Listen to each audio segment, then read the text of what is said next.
नमस्कार। चलिए आज समझते हैं एक बहुत ही अजीब लेकिन पावरफुल साइकोलॉजिकल स्ट्रैटेजी को।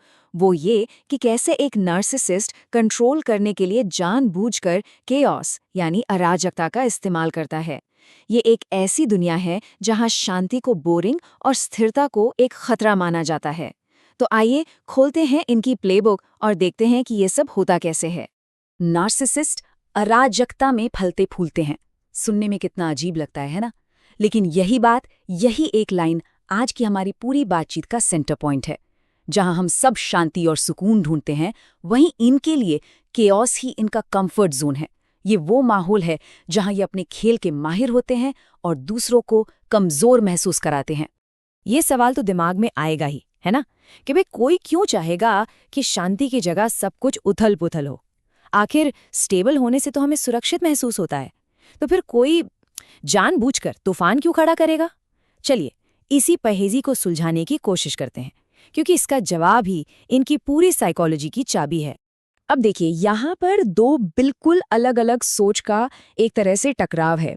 एक तरफ है हम जैसे लोग, जिनके लिए काम का मतलब है पीस, सुकून, और दूसरी तरफ है एक नार्सिसिस्ट, जिसके लिए शांति का मतलब है बोरियत और स्टेबिलिटी यानी स्थिरता। जहां हमें सुरक्षा देती है, उन्हें लगता है कि इससे उनका कंट्रोल छिन रहा है।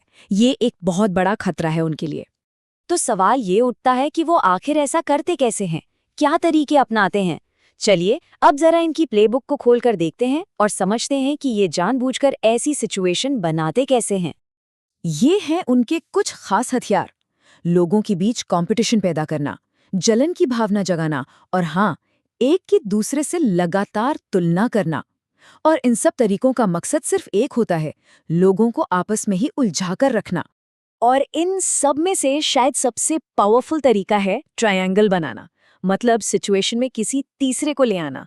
ये दोस्त बनाम दोस्त हो सकता है, भाई बनाम भाई हो सकता है, या फिर एक पार्टनर और किसी और के बीच। ये एक क्लासिक टैक्टिक है लोगों को बांटने की, ताकि उन्हें लगे कि वो अकेले पड़ गए हैं। तो हमने ये तो देख लिया कि वो क्या करते हैं और कैसे करते हैं, लेकिन सबसे बड़ा सवाल तो अब आता है, क्यों? आखिर इसके पीछे का मकसद क्या है? अब जरा इस क्यों को समझते हैं। और देखिए, इसका जवाब बहुत ही सीधा है, पावर। सब कुछ पावर के लिए है, क्योंकि जब लोग आपस में बटे होते हैं तो वो कमजोर हो जाते हैं।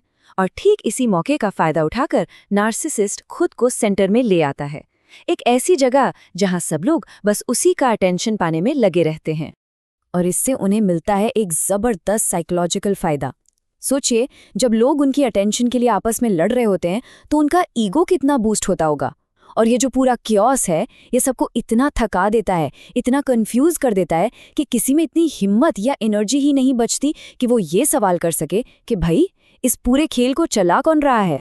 तो फिर इस पूरी शतरंज की बाजी का आखिर में होता क्या है? जब सारे मोहरे बिखरे हुए हैं, हर कोई कंफ्यूज्ड है, तो एक नार्सिसिस्ट के लिए जीत आखिर दिखती कैसी है? ये देखिए, यही है पूरा नतीजा। एक तरफ बाकी सब लोग हैं जो इमोशनली पूरी तरह से थक चुके हैं, ड्रेन्ड है, और दूसरी तरफ है नार्सिसिस्ट, जो इस पूरे केओस के बीच खुद को बहुत इंपॉर्टेंट, बहुत वांटेड और सबसे बड़ी बात, पूरी तरह से कंट्रोल में महसूस कर रहा होता है। यही यही है उसकी जीत। तो आखिर में ये पूरा खेल एक बहुत ही सिंपल लेकिन खतरनाक इक्वेशन पर आकर रुक जाता है। चलिए इस इक्वेशन को एक एक करके समझते हैं। पहला, वो जो केओस, जो उथल-पुथल मचाते हैं, वो सिर्फ हंगामा नहीं होता, वो उनका कंट्रोल करने का तरीका बन जाता है। दूसरा, लोगों के दिमाग में जो कंफ्यूजन पैदा होता है, वो उनके लिए एक हथियार बन जाता है, एक लेवरेज बन जाता है। और आखिर में वो जो जलन, जो ईर्ष्या वो इतनी चालाकी से लोगों में पैदा करते हैं, वही उनके ईगो का फ्यूल बनती है। यही एनर्जी है जो इस पूरे डिस्ट्रक्टिव साइकिल को चलाती रहती है। तो आखिर में सवाल बस यही रह जाता है कि जब रणनीति ही केओस हो, तो इस खेल के अंत में सच में कौन खड़ा रह पाता है? क्या कोई सच में जीतता है या सब कुछ बस बिखर कर रह जाता है? ये एक सोचने वाली बात है ना।